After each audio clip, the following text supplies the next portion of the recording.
at the hub of every child's life, there's this, there's like a healing circle. They got to build a healing circle that only certain people or certain things are allowed in there. It might be a person, it might be a song, it might be a poem, it might be a place, you know, but there's a healing circle that lives in every one of our children.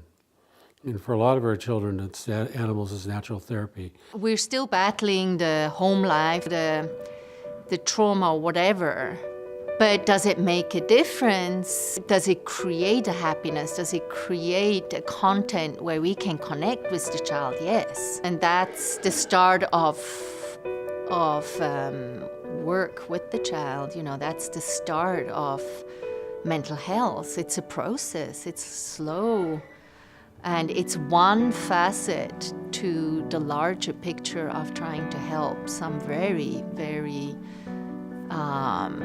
impacted children. The young boy at the academy, hard young boy, has his problems with blow-ups with other kids or with staff. But boy, you get him with an animal and he changes. He expresses those emotions, those feelings overtly with what most often was a horse, and just letting himself be who he can really be as a kind, loving person. I am learning strategies for teaching from what I've had experience with the horses I've worked with. They have taught me how to be a little bit more patient, how to really look at small details, small signals that the horses are giving to me, and I'm using that in my classroom and looking at students a little bit differently as well. We've got one child who, as I said, is so withdrawn. She hasn't connected with the school day at all. She has not wanted to be engaged in learning. Now she's drawing horses, she's reading horse books. That's all part of learning. It's an incentive. The teachers can, you know, encourage her to do something so that she can get to the horse riding sessions. I had a student a few years ago, the first one I ever referred to, Aunt, and she had a lot of trauma. She had sexual abuse trauma when she was between like ages of 2 and 4, so long-term trauma as well. She was also in the foster care system briefly. She had gone to counseling, and it wasn't a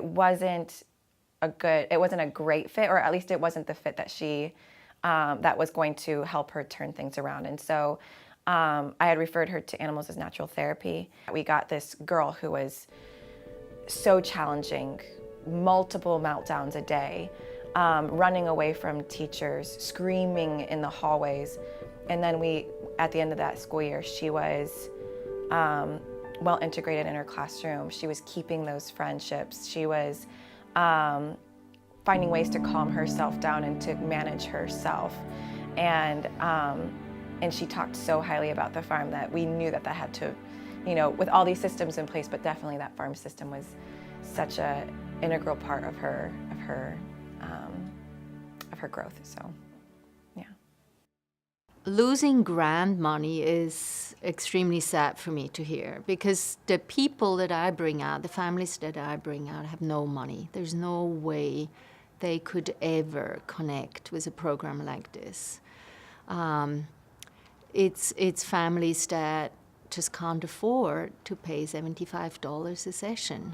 One of the concerns that I have is that I'm only able to do 7 of my, I think I have about 15 students now in this program. And so I feel like I'm not gonna be able to guarantee that those other kids will have an opportunity to do that. I understand nonprofits, they're difficult. I work with a lot of different nonprofits, and it's hard to keep them running and to keep the staff going. And it takes the community's effort constantly to help that. It feels so great to know that there'd be that security, that I could plan a program at the start of the school year and know that there would be an option for us maybe in the spring rather than having to hold our breath and wait. This ant operation costs money, and it's wonderful. It's a good investment. we take care of that healing circle, then it can grow, and then these things, these problems that we see in our communities, these people caught in a cycle of abuse will be broken. For those who do support ANT, I sincerely want to thank everyone who does that, whether they had their own personal experience for why they're supporting ANT, or if they're doing it just because they believe in the program. It does make a difference. I've seen it happen, and it's such a gift to our community to be able to participate in that way.